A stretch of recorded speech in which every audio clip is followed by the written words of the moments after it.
sou a Ellen, aka Helmader. E eu sou o Olga Mendonça. E esse é o podcast que tá acontecendo, um podcast do Submarino. E hoje a gente tá aqui com a Iris Figueiredo. Se apresenta, Iris. Oi, pessoal, tudo bom? Eu sou a Iris Figueiredo, autora de Céu Sem Estrelas. Eu sou escritora, editora e eu sempre gostei muito de ler. Então os livros mudaram e moldaram a minha vida. Olha, isso é um tipo de convidado bom, né? Já deu uma introdução do tema, já, você viu? E a gente tá aqui hoje pra conversar com vocês sobre livros que moldaram meu caráter, seu caráter. Toda essa questão, né, de como as histórias acabam influenciando a nossa vida, né?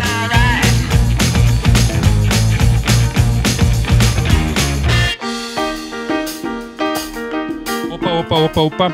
Antes de dar início ao nosso papo, esse podcast é um oferecimento da editora Rocco, apoiadora do Submarino. Dá uma olhada lá nos destaques do Instagram, @Submarino, que tem uma seleção de livros e toda a coleção de Harry Potter pra você. Agora, bora pro papo.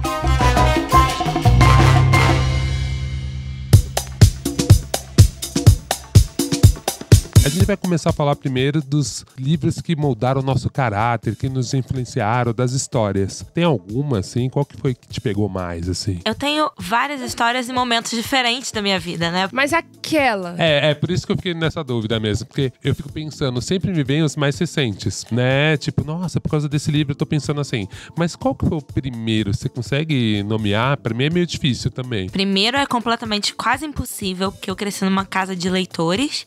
Então, o primeiro presente que meu pai me deu foi um livro e eu nem tinha nascido ainda. Então, eu sempre fui uma pessoa que gostou muito de ler e que cresceu com livros em casa. Agora, um livro que talvez eu pense assim, uau, muita coisa mudou a partir daí, talvez tenham sido as histórias do Pedro Bandeira de início, assim, porque eu lembro que foi quando o colégio pediu pra gente adaptar uma história do Pedro Bandeira pra gente fazer uma peça dentro da escola. E aí eles falaram, Iris escreve umas redações legais, bota ela pra escrever essa peça. E eu lembro que eu fiquei obcecada, eu queria viver a aventura que os personagens estavam vivendo e tudo mais. E logo em seguida, Harry Potter, que foi um grande ponto de virada na minha vida de leitora e de escritora também, porque eu comecei a querer criar um universo a partir daquele, né? Então, eu acho que se eu fosse escolher assim, essas pessoas, esses livros mudaram muito minha vida. Pedro Bandeira e série Harry Potter. E você, Olga? Aquela que jogou pro Olga porque não tá conseguindo se decidir. Eu sou uma criança bizarra. Eu passei por essa fase também da série Vagalume, Marcos Rey, Pedro Bandeira, toda essa galera. Eu nem passei por essa fase, então nem adiantei olhar pra mim. Então, eu acho que, escola pública em São Paulo era muito forte, era o que a gente recebia, assim. É porque eu sou de Brasília. E os autores iam. Mas, assim, eu lembro de livros que me pegaram muito, tipo, de criança mesmo, assim, né? Biblioteca do Escoteiro Mirim. Cara, eu assinava, né? Chegava isso pra mim. Menino Marrom, do Ziraldo. Pra mim foi muito impactante. Menino Maluquinho. Agora, assim, eu não acho que eu levei ensinamentos desse livro pra vida que mudaram o meu caráter. Só que eu era uma criança um pouco estranha. Eu gostava muito de gibis de guerra, de livros de guerra do Vietnã.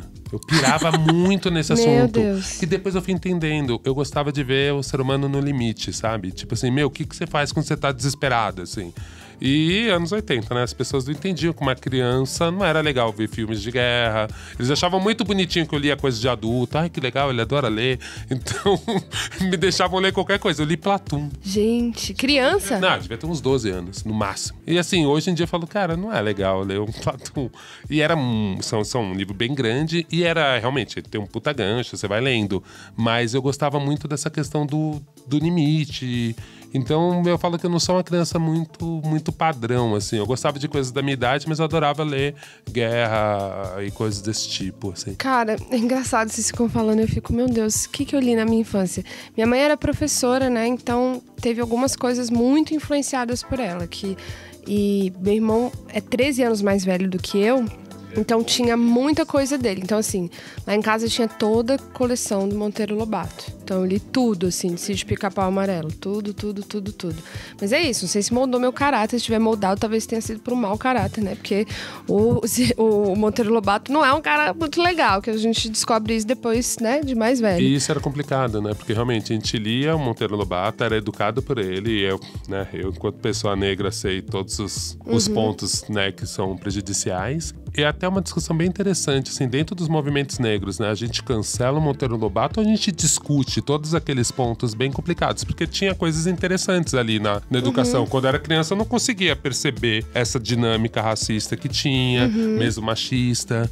Depois que você cresce, você fala, cara, a gente pode usar esses livros como objeto de estudo mesmo, assim, pra mostrar aquela época e mostrar como esse mesmo cara que era tão genial em algumas coisas, era quase monstruoso em outras, né? E até fico pensando nisso. No caso dele, não é anacrônico, porque tinham outros autores que não escreviam daquele jeito, né? Sim, não era uma coisa que ele precisava colocar ali daquele jeito, sendo escrito daquele jeito. É que ele era do movimento eugenista, né? Então ele realmente era uma pessoa que... Isso não estava só no Sítio, né? Ele tinha outras obras que eram bem racistas. E aí tinha isso, tinha o Monteiro Lobato, teve uma época que minha mãe insistiu em Poliana, I hate, né? Mas assim, até hoje, a Poliana falava, gente, mas essa vida dessa Poliana, pelo amor de Deus, e ela fala que tá bom, não tá bom, ficava indignadíssima. Muito assunto para análise depois, que minha mãe ficou me incentivando a ler Poliana. E eu cresci numa família muito religiosa, então tinha muita leitura religiosa. Minha família é espírita, então tinha assim, meu Deus, a biblioteca espírita. Mas eu também dava uns roubos, assim, os livros ficavam ali soltos, uns livros mais adultos. Eu li, tipo, Perfume, muito nova. Eu li umas coisas muito novas, assim. E também uns clássicos, Menino Dedo Verde. Esse todo mundo leu, né? Da nossa geração, todo mundo. Que eu falava que é o título mais maconheiro do mundo, né? Xisto, Menino do Dedo Verde. É isso. É tipo, meu Deus. Mas assim, aí, já adolescente, eu lembro quando eu fui me interessar por livros e ir atrás de livros da minha escolha, não que estava lá em casa, aí já é outro universo, né? Aí eu amava ler biografia, então eu li da Cássia Eller, li do Renato Russo, primeiro das pessoas que eu conheci, gostava mais, aí depois fui indo, aí depois peguei umas autoras americanas, a autora de Melancia, qual é o nome dela? A Marian Keyes. Eu li também bastante. Eu gostava mais da Sophie Kinsella, ainda gosto, né? Porque se você botar na minha mão, eu leio em um dia, acabou. Depois já fui ficando, né? Já foi pro Nick Hornby, essas coisas, etc. E é isso, só que realmente o que eu acho que pode ter mudado e transformado são livros que eu li dos últimos 5 anos pra cá. Não os que eu li adolescente, porque foi de 5 anos pra cá que eu comecei a me questionar em ler mais mulheres, que eu comecei a ler sobre feminismo negro, que eu comecei a ler romances feministas, que eu comecei a ler autoras, enfim, filósofas feministas, que aí sim eu falei, uou, isso tá mudando a minha vida. Então eu tô nesse momento agora, na verdade, com 32 anos. Eu acho que pra mim, assim, de leituras recentes, uma coisa que mudou muito como eu enxergava eu mesma, entendia. Eu escrevo bastante sobre saúde mental nos meus livros, né? Então eu gosto de falar sobre depressão, ansiedade, transtorno alimentar na adolescência. Eram temas que eu sentia falta. E eu acho que um livro que mudou muito minha vida e mudou minha forma de escrever, mudou minha forma de pensar sobre esses assuntos foi A Redoma de Vidro, que é o meu livro favorito. Li também muito adolescente que tava lá. Fala um pouquinho dele, da história. Ele é a história de uma jovem, a protagonista tem 19 anos. Ele é meio autobiográfico, né? Porque a Silvia, ela era uma poetisa que teve uma época que ela estagiou em revista, foi pra Nova York. E essa menina, ela ganhou um estágio, está em Nova York fazendo esse estágio de verão numa revista. E ela começa a se sentir muito deslocada. Ela tá ali supostamente fazendo coisas que as outras pessoas do lugar de onde ela veio não fazem. Ela é uma mulher muito nova, conseguindo muitas coisas boas já pra carreira dela, pro futuro dela, pra vida dela. E ela começa a questionar o papel feminino, o que a mãe dela espera e o que ela quer, o que é o universo de onde ela vem quer. E ela se sente muito triste. É um livro que fala sobre toda a depressão da personagem. Então depois ela é internada, ela tem uma tentativa de suicídio na história. E é uma história assim, a escrita é muito densa, é muito pesada. Eu acho que eu fiquei 1 mês lendo aquele livro. Desgramenta. Sim, depois eu não consegui ler nada por muito tempo. Mas é um livro que mudou como eu escrevia, porque era como eu gostava. Eu li aquele livro e falei, eu queria escrever assim. E também foi um livro que, pela primeira vez, eu vi uma personagem que ela tinha... Não era pela primeira vez, eu já tinha visto outras vezes, mas era uma personagem que falava muito comigo. Ela estava num momento que tudo deveria estar bem, mas não estava. Então ela estava tentando entender o que estava acontecendo com ela. E tem uma metáfora no livro sobre uma figueira, que é um dos trechos mais famosos do livro, que ela fala que se sentia debaixo de uma figueira e tem vários ramos saindo para várias opções da vida dela que ela tem que escolher e tal, e ela não consegue escolher. E quando ela não consegue tomar a decisão se ela deve seguir pegar o fruto mais próximo, se ela deve subir mais, pegar outra coisa, e de repente aquilo não tem mais os frutos, eles já apodreceram, já secaram e tal. Então é um livro que mudou muito minha visão como escritora também, porque eu fiquei apaixonada pelo jeito que ela escrevia, e eu fiquei apaixonada pela história, e pela autora em si. Depois eu fui catar as poesias dela, porque ela era muito famosa por ser poetisa. E é, assim, sensacional. É um livro que me mudou muito. Depois disso eu comecei a procurar... Mudou a minha forma de ler também. Eu acho que eu fui procurar outros tipos de livro. Cara, você falando, é porque você foi falando, foi passando um filme na minha cabeça. Lembrei já tudo, tá, gente? Cancela o que eu falei. Tudo bem, li muito André Luiz, livros espíritas, ok, era obrigada a ler. Mas, assim, alguém que formou muito, muito caráter, que influenciou muito na minha forma de escrita, porque quando eu era mais nova eu escrevia, tinha blog e tal, foi o Caio Fernando Abreu. Nossa Senhora, ele influenciou demais e, assim, em 1000 aspectos. E eu fiz jornalismo, né? E no curso de jornalismo eu fui para uma área que eu ainda sou apaixonada, achei que ia ser, que é o jornalismo literário, né? Então, que eu mais amo até hoje. Sim, Gaita Lise. Gaita Lise, assim, total. Gente, Gaita Lise, conta quem é Gaita Lise pra quem tá escutando a gente. Ele é o maior não, mas o mais famoso jornalista literário. Então, O que é um jornalista literário? Ele é o cara que ele consegue contar histórias reais com mais tempo. Então ele é quase que um repórter premium. Ele tem, assim, o mundo ideal que não existe no Brasil. Ele tem um tempo para apurar uma pauta, só que a pauta dele geralmente é uma pessoa, é uma biografia de uma pessoa. Então ele acompanha essa pessoa por mais de 3 meses, entende essa pessoa e escreve o perfil dessa pessoa. Um mundo muito famoso de jornalismo literário é o Capote. Isso, Truman Capote, que tem um filme também, tem um livro que é maravilhoso. O que é interessante é que é isso, né? Ele não precisa usar todas as ferramentas do jornalismo. Então tem uma coisa no jornalismo que a gente fala que é o lead. Então você tem que explicar rapidamente ali em 4 parágrafos, né? Que deixa o texto muito fácil para a pessoa ler, rapidamente, mas muito duro, muito raso, às vezes sem uma certa alma. Por outro lado, no jornalismo literário tem um livro que eu recomendo muito que chama Hiroshima, que é maravilhoso, assim. É muito legal porque você vê a pessoa usando algumas técnicas para contar a história do jornalismo, ser muito fiel, né, à pauta, tentar buscar uma verdade, só que tem alguma coisa na linguagem que não deixa tão seco quanto é um texto jornalístico. Você se envolve, né? E no caso do Gaita Lise, você estava citando, ele tem um texto clássico dele, né, que é o Frank Sinatra Has a Cold, que é o Frank Sinatra teve uma gripe, ficou doente porque encomendaram um perfil para ele do Frank Sinatra.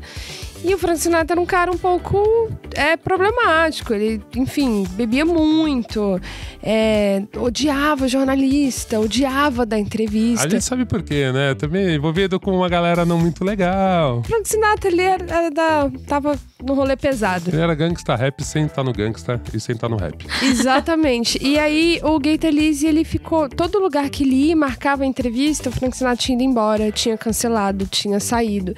Então ele começou a passar por todos os lugares que o Frank Sinatra ia, que tinha ido, a última hospedagem que ele tinha ficado, os lugares que ele costumava ir, e começou a pegar a informação deles a partir disso, como se fossem pistas, né? E aí saiu um perfil, assim, que acho que um dos mais famosos que existe, né? Até você falou dele, me lembrou de outro cara que usou a mesma técnica. Então, assim, você não consegue entrevistar a pessoa e você começa a falar quem é ela através da visão de outras pessoas que vivem próximas dela.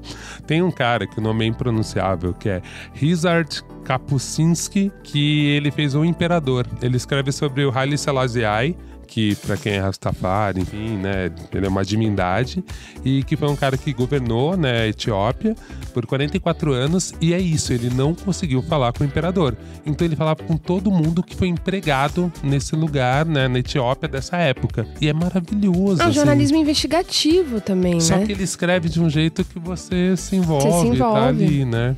Mas a gente tem que puxar pra ficção, né? Volta. Opa! Não, eu tô fascinada, só ouvindo. Tem um cara que ele também já começa a fazer uma ponte pra ficção. Que ele misturou o jornalismo gonzo, maluco, que foi o Hunter Thompson, né? Com o Medo e Delírio em Las Vegas. Que ele é um cara que ele borra um pouco essa linha, né? Divisória, assim. Putz, mas aqui é jornalismo, aqui é ficção. Mockumentary, né? É, quase um mockumentary. Eu acho que se você tá trabalhando com literatura, você pode dar a sua inventada. Desde que você não diga que aquilo é 100% real, né? Porque tem muita coisa na literatura que às vezes você tá lendo e você sente que é verdade, mas você sabe que não é. E o escritor, ele tem uma liberdade que nem todo mundo tem, né? Que não está funcionando, não existia naquele momento, mas eu preciso disso, eu posso colocar. Ninguém vai me cobrar isso. E eu acho isso uma coisa muito legal da escrita e da literatura, é que você pode ser um pouco livre, né? Você pode inventar coisas, você pode colocar coisas. Não pode ter aqueles Deus Ex Machina demais, né? Que é aquilo lá que a pessoa bota uma solução muito mágica. Geralmente filme de ficção científica tem muito isso, né? De repente aparece um asteroide e destrói tudo. Você fala, cara, mas você não falou que no começo do filme a Terra podia sofrer um ataque de asteroides? E aí de repente aparece uma coisa muito maluca e resolve a história sem dar nenhum indício antes, né? Isso empobrece a história, né? Você acaba desacreditando nela. Você estava muito envolvido e aquilo às vezes te tira do envolvimento. E acontece com muitos livros, com muitos autores, com muitas histórias que às vezes têm um grande potencial e elas vão lá e te dão uma solução tão simples, tão boba para um problema que ela veio construindo de uma forma tão consistente às vezes, e você fica, não era o que eu queria, não era o que eu esperava, não gostei muito. E eu acho que, inclusive, com Harry Potter eu senti isso num momento, assim. Não exatamente no contexto geral do livro, mas quando a gente chega no epílogo do 7º livro, eu lembro que eu terminei de ler o epílogo e eu falei, pra que você fez isso? Não era uma solução mágica, não tinha nenhuma... Já tinha tudo sido resolvido dentro do contexto da história e tal. Mas eu acho que ela queria dar pra você jogar na sua cara e dizer bem, ficou tudo bem mesmo, tá? Daqui a tantos anos, ele ainda tá bem, as coisas estão funcionando. E às vezes eu sinto que isso é você subestimar um pouco seu leitor.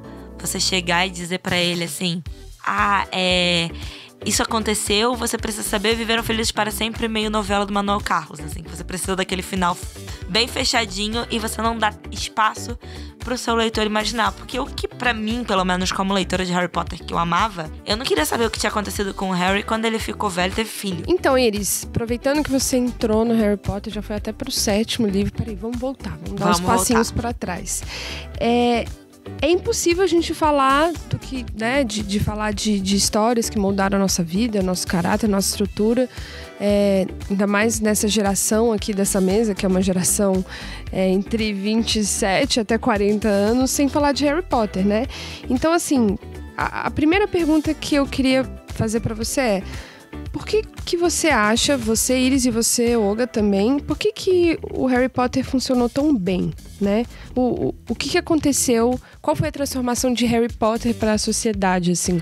Eu tenho a minha opinião, mas eu quero escutar de vocês primeiro. Eu acho que algumas coisas são momento, né? Talvez ele entrou no momento certo. A história em si, eu como leitora, pelo menos, eu gostava muito que existiam coisas que eu sentia que eu tava crescendo junto com o personagem. Primeiro porque ela lançava livro quase todo ano. Tinha alguns anos que ela deixava sem lançar, e isso fez crescer muita fanfic. Mas no sentido de que a maior parte dos leitores de Harry Potter teve pela primeira vez uma experiência de ir crescendo com um personagem. Ele tinha a mesma idade que eles. Então, isso foi uma coisa que pegou muito, não só pra mim, mas pra boa parte dos meus amigos que gostavam muito de Harry Potter, é que eles tinham os mesmos problemas de certa forma. Harry Potter estava dando o primeiro beijo. Eles também estavam dando o primeiro beijo. O Harry Potter, ele estava, sei lá, com dúvida sobre o que ele ia fazer depois que acabasse o colégio, enquanto ele estava lutando com um cara super maligno. Ele tinha aquela questão de família. E isso eram questões que vinham pra gente, que a gente sentia naquele momento, e que a gente via no universo mágico. Que tinha... Ele podia fazer de tudo ali, né? Era um universo que ele tinha um escape. Pra mim, pelo menos, ele tinha uma válvula de escape daquela vida ruim que ele tinha com a família que cuidava dele, que eram os tios dele. Então ele podia... ele escapava pra esse mundo mágico, que onde ele tinha outros problemas, que eram uns problemas que ele não precisava necessariamente enfrentar sozinho. Então, eu achava o universo muito fascinante, de certa forma, assim. Porque tinha muita coisa que era inspirada em mitologia que a gente já estava acostumado, mas era juvenil. Era juvenil e também tinha algo no Harry Potter que é muito interessante, né? A fragilidade dele. Ele era um loser. Antes dele ir pra Hogwarts e tal, ele era um loser da escola, e daí um ele loser da descobre casa. que ele é super poderoso, assim, que ele pode ser a pessoa que vai salvar aquele mundo bruxo de um grande problema. E perguntando, assim, a gente sabendo, né, dessa curiosidade da história de Harry Potter, que a J.K. Rowling tava endividada, assim, tava lá, pendurada, e aí a filha do Cunningham, né, achou o livro, né, no sebo, leu, mostrou pro pai e falou, bicho, olha esse livro aqui. Então a J.K. Rowling teve um super apoio também editorial de lançamento, assim. Olga, pra você, por que Harry Potter? Cara, eu concordo com tudo, né, que eles falou, mas eu acho que tem uma coisa no Harry Potter que pra mim me pegou vendo mais, né, porque tem esse gap de geração, né, eu já li o Harry Potter já com um olhar mais crítico e tal, mas assim, é uma escrita que ela é muito bem feita, mas ela é, entre aspas, fácil, então todo mundo escrevia, né, os fanfics de Harry Potter eram muito legais, assim, então por que todo leitor se sentia empoderado, não todo, óbvio, mas porque a maioria dos leitores se sentiam tão donos daquele universo a ponto de contar histórias, e eu acho que essa questão da identificação fala muito, né? Porque assim, realmente, o moleque se sente... Era impossível um adolescente não se identificar com um dos personagens. Eu acho que talvez seja isso, porque realmente, né? Quando você pegava os outros livros nerd, eles falavam de... A maioria era fantasy, né? Falava de lugares distantes, de ogros, de elfos. Ali era um mundo que você entrava por uma parede. Sim, é fácil a entrada, né? Pra mim, engraçado, é muito bom ver vocês falando. Eu concordo. E pra mim, na hora que eu vi essa pergunta, foi a primeira vez que me foi mostrada uma história de bruxaria e de bruxo de outro aspecto, de outro parâmetro, de outra referência. Eu cresci, sei lá, quando o Harry Potter foi lançado, eu não sei quantos anos eu tinha, mas eu acho que eu já tinha uns 14, 15, 16. E, né, o inconsciente coletivo de bruxos, de bruxaria, era outra pegada. Não era, assim, uma escola de bruxaria com turmas, com pessoas, com adolescentes, com problemas, com fragilidade. Bruxo era poderosíssimo, ou bruxaria era do mal, ou o bruxo voava. E era mais pro terror ou pra fantasia total, ou né? Ou fantasia total, E assim, essa mistura humana com magia, partindo de um personagem loser, triste, órfão, que depois vai atrás de descobrir sua história. Então, assim, foi muito interessante ver a história do que se tratava bruxaria e todo aquele mundo fantástico de outra perspectiva. Então, acho assim, isso é 1000 pontos pra J.K. Rowling, que assim, cara, que interessante que ela conseguiu misturar esses mundos e a gente se seduz muito com Hogwarts, né? Que a gente fica, nossa, e se fosse assim? E talvez desse pra ser assim, talvez seja assim um pouco, né? É porque cria aquela dúvida, assim, que você fica... Uau, existe um pouco de magia em cada pedacinho do universo. Ela traz isso no livro pra você. Existe um pouco de magia em cada cantinho que você tá. Se você bater da forma certa nessa parede aqui, vai se abrir uma rua enorme que tem gente vendendo poções, tem gente vendendo varinhas, tem livros, tem criaturas mágicas, não sei o quê. E é como se você pudesse tropeçar no mágico. E eu acho que os leitores se sentem donos dessa história, disso de eu vou criar fanfic, eu vou fazer isso, eu vou fazer aquilo, porque esse livro traz muito essa coisa de mergulhar e entrar no mágico de qualquer forma. E como eu cresci com ele, aquele universo é meu. É uma experiência de crescimento, de desenvolvimento que é você junto, que fã tem muito isso, né? Isso é meu. E pronto, acabou. E não era um universo que você queria evitar. Era um universo que você queria morar. E ele tinha tantas possibilidades que você pensava, por que ela não tá fazendo isso? Por que ela não tá fazendo aquilo? E você queria dar sua opinião. Ou você ficava ansioso na espera. Quando a mulher engravidou e parou um tempo pra poder cuidar do filho e depois lançar outro livro, foi quando explodiram as fanfics, porque todo mundo tinha saudade do universo. E assim, tem aí também a conspiração real, que tem o autor, né? Qual é o nome dele? O Neil Gaiman. Neil Gaiman, que tem essa história de 10 anos antes de Harry Potter ser lançado também, a história de um bruxo também, com coisas muito características. Tem toda essa história do plágio, né? Sempre vai aparecer, né? Mas é uma coisa que eu escuto de muitos escritores é que você tem a mesma ideia, pode acontecer para várias pessoas ao mesmo tempo. E que você nunca vai ter uma ideia 100% original. Todo mundo já pensou naquilo de alguma forma. Só que as formas que você tem para contar a mesma história são completamente diferentes. Um exemplo que sempre aparece para mim é Jogos Vorazes e Battle Royale, que são duas premissas idênticas. O governo manda crianças para uma ilha, um espaço, para ficar confinada num lugar, e elas têm que se matar até sobrar um só. Ponto. Essa é a premissa. E a partir daí, a gente tem duas histórias que elas são completamente diferentes. E elas criticam coisas completamente diferentes. Jogos Vorazes é uma questão de sociedade do espetáculo, você critica o sistema econômico e tal. Enquanto isso, em Battle Royale, a gente tem uma crítica muito forte ao sistema escolar japonês. E são livros que têm personagens muito diferentes, histórias com personagens muito diferentes. Então, às vezes, você realmente tem uma ideia quase idêntica, que você pode dizer, eles se copiaram. E, na verdade, os autores caminham por espaços muito distintos.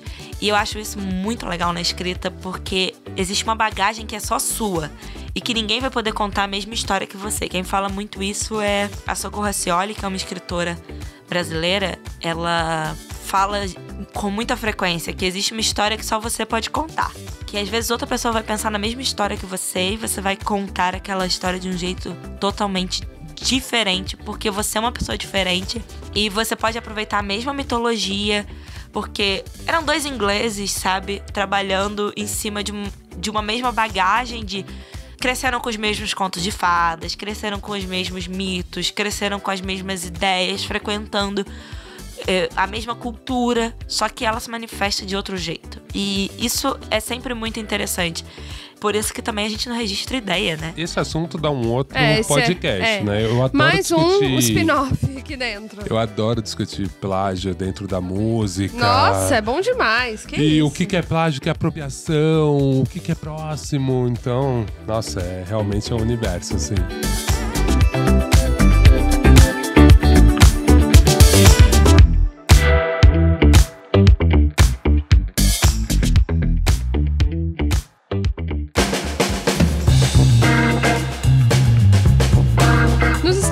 A atual geração, a geração Millennials, lê mais que a geração anterior, assim, tipo, os pais deles, que inclusive também lê mais do que os próprios avós liam, né? Já no Brasil, gente, a pesquisa Retratos da Leitura no Brasil, que foi publicada em 2017, mostra que 84% dos jovens entre 11 e 13 anos se declararam leitores e 75% dos jovens entre 14 e 17 também informaram ser leitores. Talvez seja importante comentar esse dado do que é leitor no Brasil, é que a gente considera leitor quem leu pelo menos um livro em 3 meses. E aí, gente, deixa eu perguntar uma coisa. A geração atual lê menos que a geração anterior? Vocês acham que sim? Se a gente comparar dados da própria Retratos na Leitura, que ela é divulgada a cada 2 anos, eles divulgam uma pesquisa nova. Tem crescido o número de leitores, especialmente na faixa de jovens, assim. leitores entre 11 e 17 anos é a faixa etária que mais lê. Mas aí a gente tem um outro problema. Não problema, mas é um dado. Que é que essa faixa a gente considera muito porque elas estão lendo pela escola. Então, o livro que elas leem pela escola, eles valem como dado de leitura de leitores. Não, mas Morro dos Ventos Uivantes foi muito difícil pra mim. E aí... Graças a Deus eu não tive que ler na escola. Eu li por causa de Crepúsculo, que é uma coisa que... eu acho que é uma coisa que essa geração talvez pegue um pouco. Que eu falo de mim assim, caso anedótico, né? Porque pensando em eu como leitora e eu vendo os meus amigos como leitores. Jogos Vorazes, por exemplo, foi um livro que me fez ler muitos outros livros. Teve que ler os clássicos pra entender. Eu lembro que eu assisti uma entrevista com a autora de Jogos Vorazes. E a mulher é super reclusa, então foi uma das únicas entrevistas que ela deu, depois de publicar o livro, que ela falava, quando eu escrevi Jogos Vorazes, tem alguns livros que me influenciaram. Uma Dobra no Tempo, Germinal, da Emily Zola, que eu fui ler. Eu não tinha nem bagagem pra ler aquilo. 1984, Admirável Mundo Novo. E aí eu fui anotando os livros. E eu fui lendo, e eu fui indo atrás. E uma coisa que eu percebo é que como existem mais livros escritos para adolescentes hoje, eu não precisava, quando eu tinha 15 anos, eu não precisava ir atrás dos livros da estante dos meus pais. Eu podia chegar na biblioteca da escola ou na livraria, e isso era um privilégio já, né? E eu podia chegar lá e ver livros que eram escritos para a minha faixa etária. Então, mas uma pergunta, será que existem mais livros para adolescentes? Ou os livros para adolescentes são mais divulgados, tem mais mídia, mais publicidade, são mais vendáveis porque existe um investimento publicitário por trás disso? Tadã! Eu acho que tem a questão da adaptação de cinema, né? A gente tem muito livro virando filme, e isso chama atenção, porque tá todo mundo falando, você quer ler, né? Então, assim, por que eu fiz essa pergunta? Só pra gente voltar, assim, eu até perguntar pro Olga. É porque existe uma ideia de que atualmente a gente divide nosso tempo com TV, com série, com internet, né? Internet. Olha quanto tempo você fica na droga do seu celular. E isso leva o seu tempo de leitura. Isso é uma coisa que acontece comigo, por exemplo. Então, assim, os jovens estão lendo mais do que as gerações anteriores? Sim, estão. Mas, assim, e por que também existe essa falsa impressão de que não, por causa dos todos os advices que a gente tem? Na internet, eles criam uma comunidade. Eu comecei a ler mais, embora eu já fosse uma leitora, eu comecei a ler mais a partir do momento que eu me engajei em redes sociais ouvindo sobre livros, porque eu ficava curiosa. É a mesma coisa de ver uma adaptação no cinema. O livro vai virar um filme. Tá todo mundo falando sobre esse filme, então eu quero ler o livro. Todo mundo na internet tava... Todo mundo assim, é aquela coisa, tá todo mundo fazendo, então eu vou fazer também. Então tem muito isso de... Agora tem canais no YouTube voltados pra livro. Booktubers. Os booktubers. Tem Instagram, as pessoas estão indicando, tirando fotos dos livros que estão lendo. E de repente, está todo mundo postando um pedacinho daquela história lá. Eu quero também. E você pode comentar com as outras pessoas. Quando eu tava no colégio, sei lá, com 15 anos, com 14 anos, não era tão comum. Pra entrar numa rede social, eu tinha que estar em casa, num horário X, ligar, ouvir aquele taraná, e aí entrar no Orkut e olhar as minhas 12 fotos na comunidade e ver o pessoal comentando nas comunidades. Hoje tá na mão. Ou até antes disso, né? Porque tinha os fóruns também. Então eu acabava entrando nos fóruns de discussão, principalmente de RPG, de quadrinhos, mesmo de livro. E tinha um lance que era mais complexo mesmo. Realmente tinha uma dificuldade, ao mesmo tempo você se sentia muito especial de estar pertencendo àquele grupo. Mas tem um lance que é muito... que pra mim me pega muito ainda, assim. O quanto as pessoas se envolvem de verdade, né? Eu acho, a percepção pessoal, assim... Na minha época a gente lia menos, porque as coisas eram um pouco mais difíceis de chegar. Mas assim, todo mundo era muito nerd e se aprofundava muito no que lia. A impressão que eu tenho agora é que a galera lê muito mesmo, mas até as coisas parecem ser um pouco... parecem ser feitas pro tempo de hoje, ser um consumo rápido mesmo, né? Geralmente tem gente que segue o mesmo escritor, mas muita gente, lê um pouquinho aqui. Eu lembro que eu gostei do que você falou, né? Sobre perseguir o que o seu escritor preferido lia. Então eu fiz um pouco essa trilha. Todo mundo falava do Apanhador no Campo de Centeio. Então eu gostava do John Fante, porque o Salinger falou dele, ou o inverso. E aí você começava a perseguir o que aquele autor leu para você acabar entrando nos clássicos. Porque, essa história é baseada num livro que não era feito para jovem, nem para adolescente, muitas vezes, né? Esse caminho é muito interessante. Só que eu acredito muito que hoje em dia a gente faz muito esse lance do Future is Next, de você pega um recortezinho aqui e dá uma sampleada, né? Tipo, eu li um pouquinho isso aqui, já me aproprio e falo que eu sei.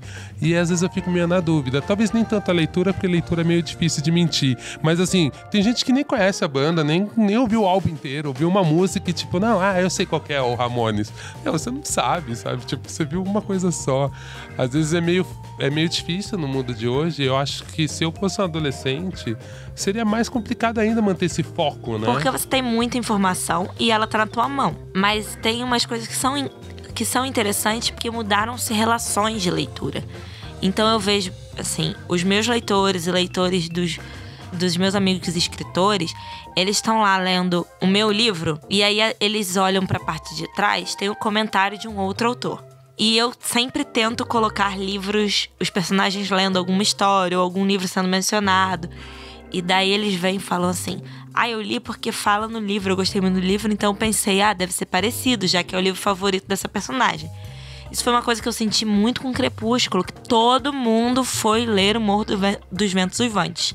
Porque a Bella lia O Morro dos Ventos Uivantes. Agora eles também têm plataformas de escrita, né? Então eles vão lá, olham aquela rede social de escrita, então a própria rede social indica outros livrinhos e aí eles começam a acompanhar o autor nas redes sociais. E daí o autor conta que tá lendo. É algo que rola em tudo. Na música, você vai ver quem... você ama Radiohead, você vai ver quem o Tom York escuta. Cara, isso rola em qualquer coisa. Rola em qualquer coisa. É a base do hiperlink mesmo, a base do hiperlink. Agora o que eu fico pensando já encaminhando um pouco pro final, que a gente tem uma solução pra isso, a gente pode administrar esse tempo. Por exemplo, eu tava percebendo que eu tava caindo um pouco nisso, né? Eu fico brincando que a minha métrica da vida, se minha vida tá muito atrapalhada, é não conseguir ler toda a Piauí. E é difícil. Você lê e lê toda a Piauí, porque eu assino. E aí eu me sinto na obrigação de fazer meu dinheiro valer. E aí você lê toda a Piauí e tal. Eu parei de comprar, porque eu não tava lendo tudo. E aí você ainda lê livros no meio disso, né? E aí eu comecei a usar métodos que eu não concordo muito, de produtividade, tipo Pomarola, sabe? Sim, esses métodos que você fica 15 minutos trabalhando e tal. Eu comecei a fazer isso com livros. Eu falei, gente, eu tenho que ler, estabelecer umas metas, porque eu já não tava lendo mais livros e tava crescendo aquela pilha. E aí eu percebi, eu falei, cara, se eu tô perdendo tanto tempo em rede social, em outras distrações, eu amo série é esse consumo muito fácil. Eu falei, mas eu tô vendo muita série. E aí até teve um dia que eu falei, eu vou maratonar um livro. E aí eu vi o tempo que eu perdi, assim. Se eu assistisse 6 episódios, então eu assisti Years and Years. Tipo, vi de uma vez. Cara, se eu tivesse lido um livro. E aí eu comecei a fazer isso, estabelecer umas horas e falei, cara, você vai maratonar. Senta tranquilo, deixa o celular lá longe. E aí eu parei de ler o livro, eu tenho livros digitais, peguei papel, sentei e, cara, eu me senti muito feliz, assim. Eu queria fazer essa pergunta antes pra você, porque eu não quero nem saber como é que acho que a Iris é diferente, porque ela lê muito. É diferente, ela é uma leitora voraz. Então eu falei, eu quero saber do Olga, que tá mais aqui próximo a mim, né? Porque, assim, você lê, assim, quantos livros você lê por mês, assim? Mas não, tem mês que eu não leio nada. Viu, gente? Não é impossível. Mas assim, eu sempre tô com alguma coisa dentro da bolsa. Então eu tô numa fila, eu pego o livro e tiro da bolsa e vou lendo ali pra distrair.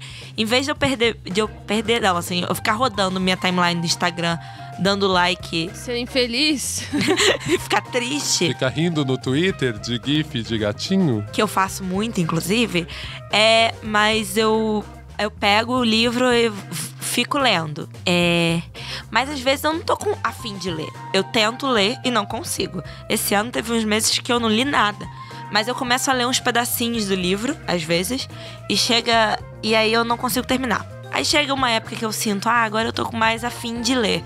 Eu vou lá, termino aqueles livros, aí eu termino uns 6 livros de uma vez só. Todo mundo fica, ué, como você leu todos esses? Não, eu tô lendo há meses, calma. Não foi do nada. Você só engatou uma hora. Eu só engatei uma hora. Mas eu sou realmente um pouquinho fora da curva, porque por ano eu leio cerca de 100 livros, assim. Então, gente, eu vou falar da minha história agora. Né, Ellen? Então, pra você que tá escutando aqui nosso podcast, o que tá acontecendo? Talvez você seja mãe. E talvez você esteja falando, meu Deus do céu, minha vida acabou, eu nunca mais vou ler. Eu não tenho mais tempo pra isso. Eu só escuto desenho infantil. Eu sei cantar Mundo de Bita, mas eu não li nada. Eu não sei de que série vocês estão falando. Eu não escutei o último álbum que lançou. Tá tudo bem, respira, vai ficar tudo bem. Como eu, Ellen, voltei a ler depois de ter filhos. Com persistência, porque é igual maratona. É como se eu tivesse parado de correr e um dia eu andei 500 metros, outro dia 1 quilômetro, outro dia 2 e depois eu tava voltando a correr 5. Ainda não cheguei nos 10. É a mesma coisa pra leitura. A primeira coisa é que eu parei de fazer. Se você começou um livro e você não gostou, desiste. Tá tudo bem. A gente tem uma falsa sensação que tem que insistir. Apesar de que muitos livros, depois você passa do primeiro capítulo, ele engata. Tipo Helena Ferrante, eu achei o primeiro capítulo um porre. E é uma das minhas escritoras preferidas. Mas é isso, comecei a usar artimanhas para voltar a ler. O e-book me ajudou muito, porque era isso. Eu tava carregando a mochila da criança, o carrinho da criança, a coluna riada, a minha mochila, o meu computador e um livro. Não, eu comecei a esquecer livro, você deixa o livro, você esquece até a criança às vezes. Você tem uma coisa que eu tenho. Eu tenho uma coisa com e-book, eu gosto muito de ler e-book e eu vejo assim, minha companheira, ela lê todos os livros e tal. E eu fico igual gente que zapeia a Netflix. Eu sou o rei do sample. Eu baixo o sample de 300 coisas. E aí depois que eu vou experimentando, às vezes tem dia que eu falo foco. Porque eu fico experimentando 20 páginas de tudo. Eu também. Que aí o papel, de certa forma, pra mim, me bota num lugar. Assim, ó, agora é esse, vai. Eu tô voltando pro papel agora. Porque, por exemplo, ano passado, ano retrasado, eu consegui voltar a ler. Depois que Caetano já tinha uns 3 anos, consegui voltar a ler. E o e-book me ajudou muito. Eu terminei livros grandes que mudaram minha vida, foi incrível. Mas agora eu tô sentindo a necessidade de grifar, de ver. É importante, mas assim, tá tudo bem, sabe? Eu acho que cada um tem seu ritmo, cada um faz a leitura do jeito que consegue, mas eu também acho que é muito importante separar esse espaço, tipo a internet, o resumo, o texto de Facebook, ou você lê sobre feminismo nos textinhos publicados em blogs, que são bons também, mas é muito diferente você se aprofundar numa autora. Então, assim, vale, galera. Tipo, pra gente ser leitor, voltar a ser leitor, tem que fazer um esforço, mas não é um esforço do tipo, nossa, que chato. Na hora que você engata numa história, é um prazer inenarrável. E porque eu acho que ler também é tipo tirar um tempo pra você. Porque você, quando lê, você não pode ficar prestando atenção em 1 milhão de coisas ao mesmo tempo. Você pega o livro, olha pra ele, ou o seu leitor digital tá lá, olha pra ele e lê, mergulha naquela história, vai pensando, vai imaginando aquele cenário. E às vezes você precisa parar e ele dá uma desacelerada. E tem muita gente que tem medo, assim. Que era tipo, eu quero ler muito rápido, eu preciso terminar essa história agora, eu não tenho... Não, cada um tem um tempo. Fulano tá lendo 50 livros, problema de fulano. Fulano sabe da vida dele, você sabe do seu. Porque às vezes você precisa aproveitar também aquela história. O tempo não é a quantidade de livro que você lê, mas é a qualidade que você emprega naquela leitura. E a qualidade do tempo que você emprega pra você. Porque eu acho que a leitura também é um tempo muito pessoal. É uma atividade muito pessoal que ela vira coletiva depois que você termina. E com essa frase de amor próprio que a Iris soltou pra gente, que a gente vai ter que se despedir, gente. Ficou bonito isso, hein? Eu gostei. Eu gostei também. Iris, da onde a gente encontra você? Sabe do que você está aprontando? Quais 100 livros que você tá lendo? Olha, pra você saber os livros que eu estou lendo, é só me seguir no Instagram e no Twitter. É sempre Iris Figueiredo, tudo junto em todas as redes sociais. E eu tô sempre por lá dando dicas de leitura, dando dicas, falando dos livros que eu estou tentando escrever, escrevendo, publicando. Então é só me acompanhar. E fala de novo o livro que você escreveu e editora. É Céu Sem Estrelas, ele foi publicado pela editora Seguinte. E é a história de uma menina que ela vive com a mãe e até que um dia elas têm uma grande discussão, ela pega as coisas dela, sai de casa e vai passar um tempo na casa da melhor amiga dela. Tandam. E não conta mais que a gente tem que ler. Não, aí coisas acontecem. Maravilhoso, quero.